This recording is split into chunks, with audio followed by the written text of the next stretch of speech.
The OX66 EFI Yamaha, like a lot of 2-strokes and 4-stroke motors, it shuts down cylinders at idle and when it's shifting.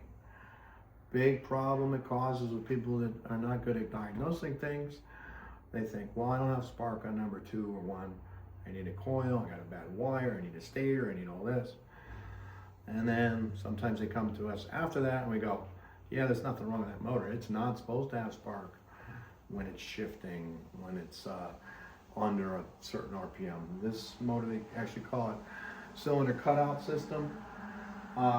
It helps it shift easier because when this little mechanical device, this is a shift lever, and when we run it, I'm going to actually do that like that, and it, see there's a switch in there that shuts off 2 cylinders, and you're going to see it get shut off. One of these has got to shut off, number 2, and it actually releases some of the torque from the lower unit, helps it shift better. So it reduces the torque on the power head, so the gears in the lower unit, which are just gears and gears, metal on metal, they have to slip apart, and if there's a lot of torque on them, they don't want to. So cuts a couple cylinders, engine loses power, lets it shift. If this is bad, people can go and pull their hair out trying to diagnose it because they don't know about it. And then just this little switch, but they might change $1,500, $2,000, $3,000 worth of parts. Same problem.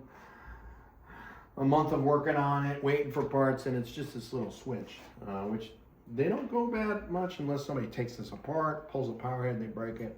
They're really pretty durable when they get abused. So below, on this one, below 800 RPM, number 5 does not fire. So you'll see that it won't be fire, which is this one. Number 2 will cut out. Number 2 and 4 I believe cut out, but I only have number 2 hooked up. And these are timing lights, so they'll strobe back and forth. That'll cut out when I shift it, and you'll hear it. And hopefully we can get a shot of this when I do it. You'll see the RPM kick down, you'll hear it. And that's just shifting a rough switch working. The nice thing about knowing that, if you have this motor, or many others, Johnson Ever did it, even carbureted motors, Mercury did it. If you know that, you want to test it, on this particular motor, you can actually just move that while it's running like I'm going to do. It kicks down, you just hear it. You know it's working. Go on to troubleshoot the next problem, or whatever it could be. So, in between 800 and 200, the cylinders kick back in. It also saves fuel in this particular motor. At startup, they're all going to fire. So it's got to start up, it's got to warm up a little bit, they'll all fire, they'll kick down. And also, if you just shift it and there's no load, it's like at a low RPM, this is very clever technology. This just slides and that won't move. But if it's got resistance, you try to move this, it's got to torque that. So that's why it's on a pivot, which is kind of clever.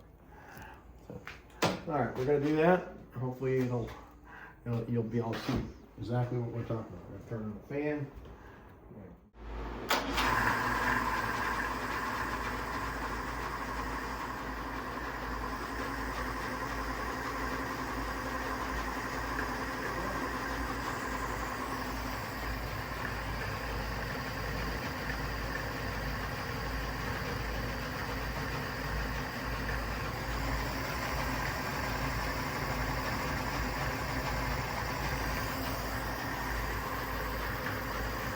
So this is through experience.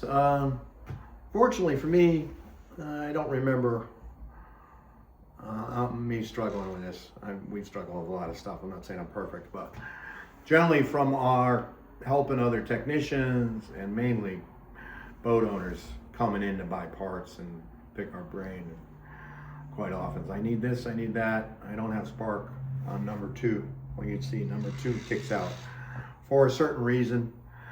Ironically, what the most frustrating part is we tell them that, and they tend sometimes argue with us, which, and quite often we're trying not to sell them a coil or an ECU. We say, hey, no, you got to check that. So at that point, we might sell them the part and say no warranty on this part. So, but normally we can convince them.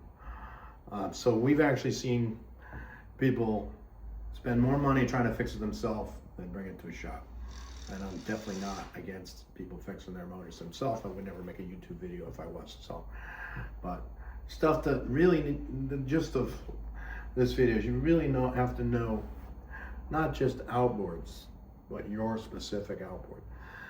And it's a big advantage because you can study your specific motor more than any technician would. There's really nobody that's specializing in just one type of outboard from certain years. So the more you know, the less it's going to cost you to repair it, the more reliable it's going to be. Just one other note, if you're working on your own stuff, you have to be meticulous. You can't be a good enough guy, as I said. So if it's in you, you can do it. If not, bring it to somebody.